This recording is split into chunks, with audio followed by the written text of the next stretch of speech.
자, 총선을 80여일 앞두고 서울 마포 을 지역이 격전지로 떠올랐습니다. 이재명 대표의 최측근 정청래 의원을 겨냥해서 국민의힘에서 조국 흑서의 저자 김경률 비대위원이 나선 건데요. 자, 이러자 정청래 의원 발끈하고 나섰습니다. 이 내용 짚어보겠습니다. 먼저 국민의힘의 도전장입니다. 개딸 민주주의, 개딸 전체주의, 운동권의 특권 정치, 이재명 개인 사당화로 변질된 안타까운 지금의 민주당을 상징하는 얼굴이 바로 정청래 의원입니다. 마포을에서는 어차피 정청래가 될 거다라고 자주 섞인 말씀을 하시는 분들이 많습니다. 어쩔 수 없다고 합니다. 어쩔 수 없지 않습니다.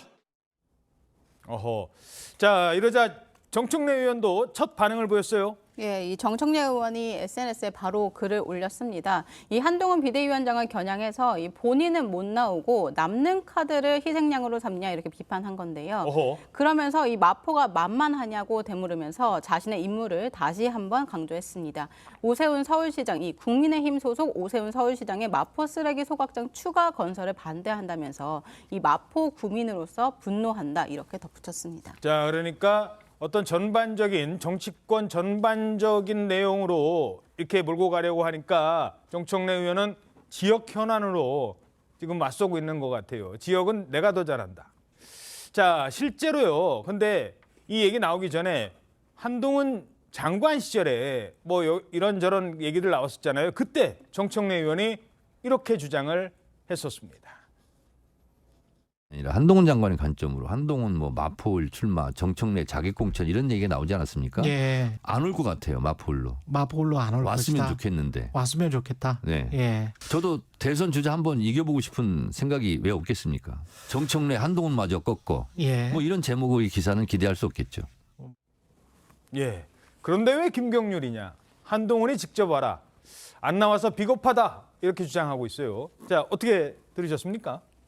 뭐 일단 한동훈 위원장에 대한 그 불만을 계속 이야기할 수는 있을 것 같습니다. 왜냐하면 한동훈 위원장이 김경률 비대위원을 소개하면서 그리고 정청래 의원에 대해서 설명하면서 좀 너무 과격한 발언을 했어요. 뭐 개딸 전체주의, 운동권 특권 정치에 물든 사람 이런 식으로 이런 거에 기대서 국회의원을 하는 사람이 있습니다. 이런 표현을 했거든요. 저는 이거는 글쎄요. 서울 마포을 유권자들이 단순히 그런 기준만 보고 운동권 인맥만 보고 정청래 의원을 뽑아준 건 아니지 않겠습니까? 그렇기 때문에 그런 거에 대한 불만, 그런 걸로 한동훈 비대위원장에 대한 불만을 정청래 의원이 말한 거라고 보고요. 김경률 비대위원이 어떻게 보면 저는 정청래 의원에게는 더 부담스러운 후보일 수도 있다고 생각합니다. 왜냐하면 그 정청래 의원의 스타일이 뭐 중도 확장형은 아니지 않습니까? 좀 지지층을 확고히 하는 스타일인데 김경률 비대위원은 좀 중도 확장형의 정치인으로 보입니다. 왜냐하면 참여연대 출신이고. 그렇죠. 참여연대 출신이고 진보에서 넘어왔고 또 저 그 국민의힘 넘어간 이후에도 뭐 계속해서 김건희 리스크라든지 국민의힘의 좀 아픈 부분을 계속 건드리면서 좀 중도 보수층에 어필할 수 있는 발언들을 계속하고 있지 않습니까? 그런 측면에서 정청래 의원도 저는 물론 인지도도 높고 탄탄하시기 때문에 뭐 걱정은 안 하실 타입이라고 보지만 그래도 제가 볼 때는 김경률 비대위원 만만치 않을 거다. 그래서 지금 그런 차원에서 나온 정청래 의원의 발언이 아닐까라고 생각합니다. 그렇군요. 자, 김경률 비대위원은 뭐라고 했을까요? 정청래 의원에서 도전장을 던진 이유, 바로 이 점을 파고들었습니다. 꼴 보기 싫은 정치인. 다들 그런 망상 한 번씩은 하잖아요. 참 이렇게 제일 꼴 보기 싫은 정치인이 이런 말 해도 되나? 그런 얘기를 했어요. 한번 제가 만약에 출마를 한다면 마포를 같은 곳에 정청래 의원이 있는 곳에 한번 출마하고 싶다 이렇게 말씀을 드렸고 당에서 정한 절차대로 저는 하고 싶은 생각입니다. 예. 자, 뭐 발언 그대로 옮기기보다는 약간 순화를 한다면 비호감이 있는 정치인이기도 해요. 뭐 강한 지지 세력도 있지만 또 비호감도 높은 정치인이긴 합니다. 이 점을 파고들었네요.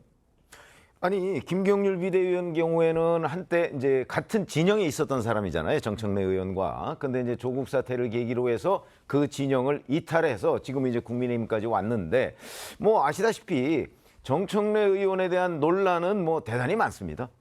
이제 이른바 팬덤, 정청래 의원의 팬덤도 있고요.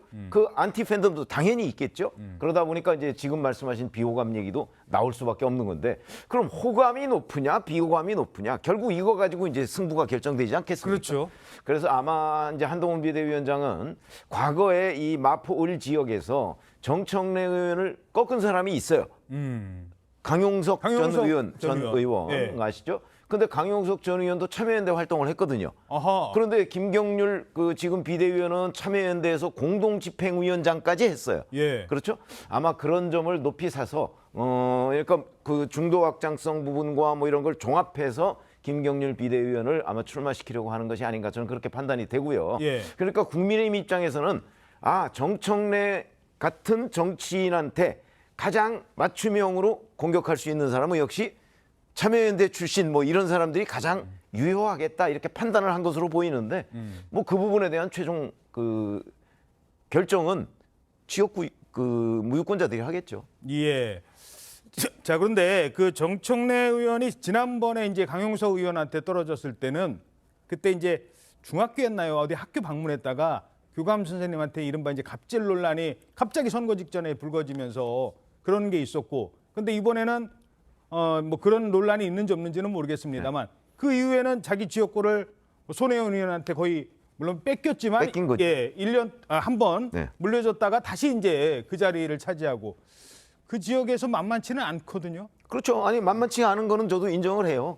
더군다나 뭐 왜 인물과 구도 뭐 이런 얘기를 많이 하잖아요. 그런 이제 구도상으로 봐도 정청래 의원이 마포을 지역에서 굉장히 유리해요. 그런 점은 다 인정을 하는데 그러나 그렇다고 해서 뭐 마포을은 그러면 아무도 그 공략할 수 없는 초롱성이냐 그렇게까지 보진 않아요. 예. 더 옛날로 올라가면 마포을에서 국민의힘 또는 저 옛날 신한국당 뭐 이런 그 의원들이 당선된 적이 꽤 있거든요. 예. 지금 뭐 좀 지형이 변했다고는 하지만 그거야 이제 국민의힘에서 어떻게 하느냐에 달려 있죠. 알겠습니다. 자, 김경률 비대위원이 도전한다는 마포을을 포함해서 지금 국민의힘 내부에서는 이번 총선 자 수도권입니다. 이재명 그리고 정청래뿐만 아니라 다른 곳도 다시 찾아와야 되는 국민의힘 입장에서는 아주 사활이 걸린 지역이 많아요. 서울과 수도권. 자, 이러면서 민감한 사안이 나올 때마다 당 내부에서는 백가쟁명식 주장이 쏟아집니다. 오늘 그 문제 다뤄보겠습니다. 그 중에 하나, 민주당의 공세에 그동안 침묵하던 이 문제에 대해서도 당내에서 목소리가 나오기 시작했습니다. 김건희 여사 백 관련해가지고 가방 관련해가지고 사과를 해야 된다, 입장을 표명해야 된다 이런 말씀을 하셨는데 그대로입니다. 국민들의 정서에 미치는 영향을 고려했을 때 감성에 미치는 영향이 저는 디올백이 저기보다 훨씬 더 심각하다 이렇게 이제 말씀드렸던 겁니다. 뭐 디올백 같은 경우는 함정이긴 하지만 부적절했다 이런 부분에 대해서 솔직하게 사과를 하고 이해를 구하는 것이 저는 어쨌든 공인으로서 바람직한 자세라고 보고요. 자, 김건희 여사와 관련된 문제에 대해서 김경률, 하태경, 이수정 뭐 지금 많은 출마자들이 수도권 중심으로 목소리가 나오고 있어요. 자, 실제 국민의힘 내부 분위기 어떻습니까? 예, 국민의힘 내부 분위기는 사실 좀 분분합니다. 이 친윤 의원들 같은 경우에는요, 아무래도 이 명품 가방 수수 의혹이 한 유튜브 매체, 이 언론사가 아닌 유튜브 매체에 의해서 이 함정 취재, 함정 몰카로 나온 상황이다 이렇게 강경한 입장을 유지하고 있습니다. 예. 하지만 이 어제 하태경 의원이 의총에서 밝힌 것처럼 이 수도권 선거를 위해서는 이 김 여사가 사과해야 한다 이런 당내 분위기도 감지가 되고 있습니다. 그런데 이때 취재를 해보니까 이때 사실 한 친윤 의원이 이 하태경 의원 발언 뒤에 언제부터 수도권이었냐 이렇게 비꼬기도 했다고 합니다. 네, 그리고 이 지역구가 텃밭이냐 험지냐 아니면 이 계파에 따라서 의견은 달라지는 모습입니다. 그런데 분명한 건 이 김건희 디올백에 대해서 사과를 해야 한다 이런 분위기가 감지된다는 겁니다. 이 특히 한동훈 비대위원장이 어제 처음으로 김건희 디올백 논란에 대해 입을 열었습니다. 그랬죠. 이 첫 우려 표명 이렇게 보도가 많이 나오긴 했지만 예. 이 한 위원장을 잘 아는 인사는 확실히 이 이슈에 대해서 문제 있다는 입장이다 이렇게 설명하기도 했습니다. 예. 자, 하지만 국민의힘에서는 이 사건의 본질은 사실 자기네들이 산 거잖아요. 그 파우치. 함정 몰카라는 점을 분명히 하고 있습니다. 왜 이런 주장이 나오는 겁니까? 이게 지금 사실 이게 취재 방식이 굉장히 비윤리적이고 문제가 있다는 것이죠. 이게 지금 그 파우치를 받은 시점이 그 작년에 이제 9월 그 취임 이후에 예. 지금 영상이 이제 방송을 하지 않았습니까? 근데 그 장면에 보면은 이 시계에 이제 몰래 카메라를 달고 이 지금 금품을 준 그 최 목사 재미교포이고 국가보안법 전력에 있는 최재형 목사가 예. 이거를 이제 파우치를 이제 김 여사한테 주면서 이제 그거를 찍었단 말이죠. 그러니까 저 몰카로 이렇게 저 그 파우치 쪽 그 포장지에 더 집중해서 저렇게 그렇습니다. 촬영을 했어요. 예, 자신이 뭘 줬는지를 이렇게 분명히 찍으면서 그 촬영을 했는데 문제는 저 지금 파우치도 그렇고 뭐 심지어 몰카까지도 이게 지금 서울의 소리 쪽에서 제공을 했다. 그런 얘기를 최재형 목사가 이제 다른 방송에서 인터뷰를 했어요. 서울의 예. 소리 쪽에서 아 목사님이 무슨 돈이 있습니까? 그러면서 이제 이 파우치하고 뭐 심지어 이게 몰카 장비 이것까지도 이제 그쪽에서 제공을 했다. 이제 그런 얘기를 했단 말이죠. 이제 이렇게 되면은 금품을 주고받는 거를 내가 그냥 찍은 게 아니라 이 상황을 일부러 그러니까 돈을 들여서 만들어 놓고 함정에 빠뜨린 것이 아니냐. 그래서 이제 뭐 함정 불법 기획 취재자 이제 이런 논란이 제기가 된 거죠. 그렇죠. 자, 하지만 함정 몰카임에도 불구하고 국민들께 설명을 드려야 되고 그렇게 넘어가야 된다라는 목소리가 나오는 겁니다. 아무리 함정이라고 해도 대통령 부인이기 때문에 그동안 침묵하던 한동훈 위원장 역시 이렇게 얘기합니다. 기본적으로는 함정 몰카이고 그것이 처음부터 계획된 것이 맞습니다. 그렇지만 저는 과정에서 분명히 아쉬운 점이 있고 국민들께서 걱정하실 만한 부분이 있었다고 저도 생각합니다. 그렇기 때문에 제가 제2부실과 특별감찰관에 대한 공통 문제를 전향적으로 말씀드렸던 것입니다. 오늘자 조선일보 오면 기사입니다. 한동훈 명품백 아쉬운 점 있어. 대통령실 의견 듣는 중 아쉬운 점 있다라고 얘기했습니다. 김건희 여사의 이 명품 뭐 파우치 정도 돼요. 한 300만 원 정도 하니까 명품 가방 뭐 몇 천만 원짜리는 아니에요. 어찌 됐든 이 가방 수수 논란에 함정 몰카로 규정을 하면서도 국민이 걱정할 만한 부분이 있다라며 전관은 이 부분이 주목된다는 거예요. 전관은 다른 입장을 내놨습니다. 자, 대통령실 관계자도 논란에 조치가 필요하다는 지적에 대해서 지금 다양한 의견을 듣고 있다. 여기까지는 얘기를 하고 있습니다. 뭔가 기류 변화가 감지되는 걸까요? 총선 80여일 앞두고 특히 아까도 얘기했지만 김경률 회계사를, 김경률 비대위원을 이 문제에 대해서 김건희 여사가 풀어야 될 부분도 있다라고 얘기했던 김경률 비대위원을 공천을 주기로 뭐 다 확정된 건 아닙니다만 이렇게 얘기를 하고. 자, 어떻게 해석하십니까, 이 부분? 자, 그렇게 보면 이제 한동훈 국민의힘 비대위원장이 이 명품백 문제를 돌파하기 위해서 뭐 김경률 비대위원을 시켜서 일부러 저런 얘기를 하게 한 거냐? 이런 데까지 가면 그거는 저희가 취재를 지금 못한 영역이기 때문에 뭐라고 할 수는 없지만 비슷한 시점에 이런 얘기가 나오고 그런 얘기를 한동훈 비대위원장이 받았던 걸 보면 뭔가 한동훈 비대위원장이 이 문제에 대한 해법을 뭐 용산과 얘기를 하고 있든가 아니면 해법으로 용산을 압박하든가 뭐 그 정도는 지금 이 기획을 하고 있는 것 아닌가 하는 정도는 우리가 충분히 알 수가 있는 대목입니다. 다만 이제 지금 내일이면 한동훈 비대위원장이 지명된 지 한 달이 되는데 그동안 좀 일찍 했으면 이 상황이 뭔가 더 극적인 변화가 있지 않았을까? 뭐 그런 아쉬움이 있는 대목은 있죠. 예, 어떻게 보십니까? 지금 김건희 리스크가 대표적으로 두 가지 아닙니까? 그 도이치모터스 주가 조작 의혹 특검법 그리고 지금 명품백 수수 논란인데요. 일단 특검법에 대해서는 아무래도 계속 끝까지 반대하는 입장을 정한 것 같고요. 이 명품백 수수 관련돼서는 조금 비판의 목소리를 수용하는 쪽으로 가닥을 잡은 것 같습니다. 저는 일단 그렇게 뭐 아마 뭐 유감 표명이나 사과 정도를 하고 국민들의 여론의 추이를 보지 않을까라고 보는데요. 저희 민주당에서는 아마 그거에 대해서 계속해서 그것도 부족하다 수사를 해야 된다라는 주장과 함께 특검법도 수용하라는 주장을 계속 할 겁니다. 그것이 필요하다고 생각하기 때문인데요. 하지만 저희 민주당이 그런 주장을 하면서도 이 명품백 수수에 관련해서는 아무래도 함정 몰카라는 것들이 좀 상쇄되는 요인이 있기 때문에 그 사과만으로 국민 여론이 어떻게 변하는지도 좀 봐야 될 거라고 판단을 하고요. 그리고 이번 총선에서 국민의힘은 김건희 리스크가 가장 크다라고 하면서도 민주당도 리스크가 있다고 하지 않았습니까? 예. 그렇기 때문에 민주당의 리스크는 국민의힘은 리스크를 어떻게 보면 조금씩 해결하려는 그 제스처를 보이고 있는데 민주당은 과연 우리의 리스크에 대해서 어느 정도 수용을 하고 변화의 모습을 보여주고 있는지 고민해야 될 시점이라고 생각합니다. 자, 이 국민의힘 출입하는 한송원 기자, 요거 하나 좀 질문 드려야 될 것 같아요. 어제 이제 의원총회가 열렸어요. 비공개였습니다. 이제 여기서 이 얘기도 나왔다고 해요. 그래서 윤지혁 원내대표가 이거는 일단 잘못된 게 누구냐에 대한 설명이 국민들한테 충분히 있어야 된다. 그렇지 않고 명품백 파우치를 뭐 명품백 이러면서 계속 얘기하다 보면 이거 잘못된 부분, 그러니까 함정 취재라는 걸 분명히 하고 넘어가야 된다. 그런데 문 닫고 나서 회의할 때 또 한두 명의 의원이 여기에 대해서 또 얘기를 했다고 하고 뭐 굳이 실명을 밝힐 필요는 없습니다만 지금 이 분위기 어떻게 돌아가고 있는 걸까요? 어떻게 보십니까?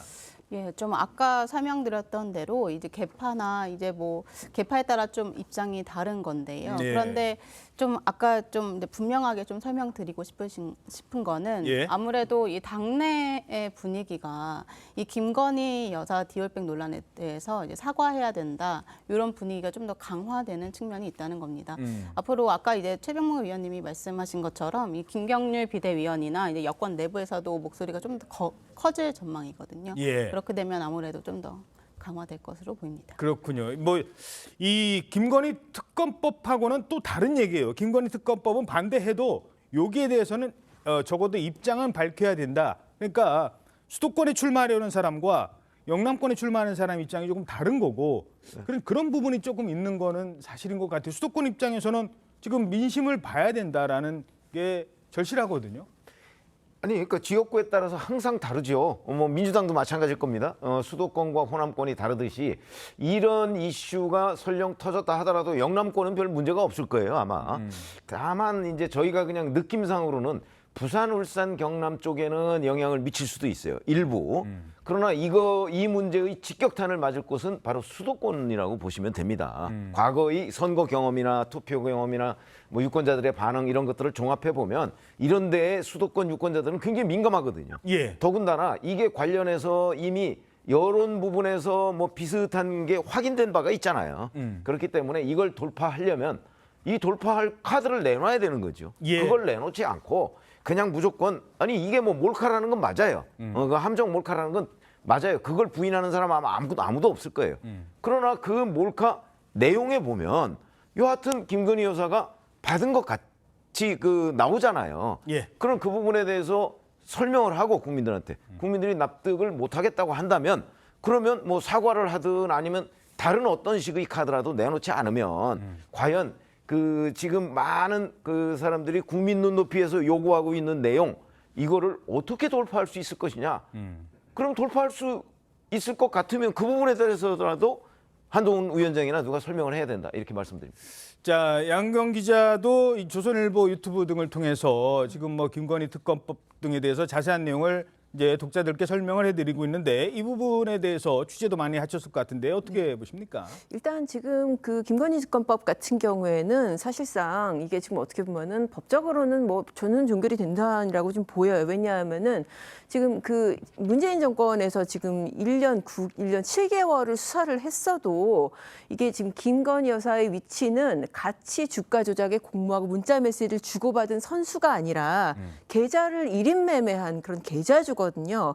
법적인 위치가 다르기 때문에 보통의 주가 조작 사건에서 계좌주는 대부분 입건이 안 되거나 무혐의 처분되는 그런 상황이 납니다. 그래서 이제 그 부분의 법적 리스크는 사실 적다고 보고 사실 저 지금 디올백 같은 경우에도 보면은 처벌 규정이 마땅치 않은 그런 문제가 있기는 해요. 이게 그러니까 배우자 같은 경우에는 배우자가 받아서도 이게 처벌하는 규정이 없고 그리고 공직자는 배우자가 받은 걸 알았어야 되고 그런 법적인 장벽이 있는데 문제는 사실 이게 법적인 문제가 아니라 네, 예. 국민 정서와 어떤 감성 측면에서 공직자의 아내가 더군다나 대통령의 아내가 저런 것을 받아도 되느냐 그런 부분이겠죠. 예, 알겠습니다.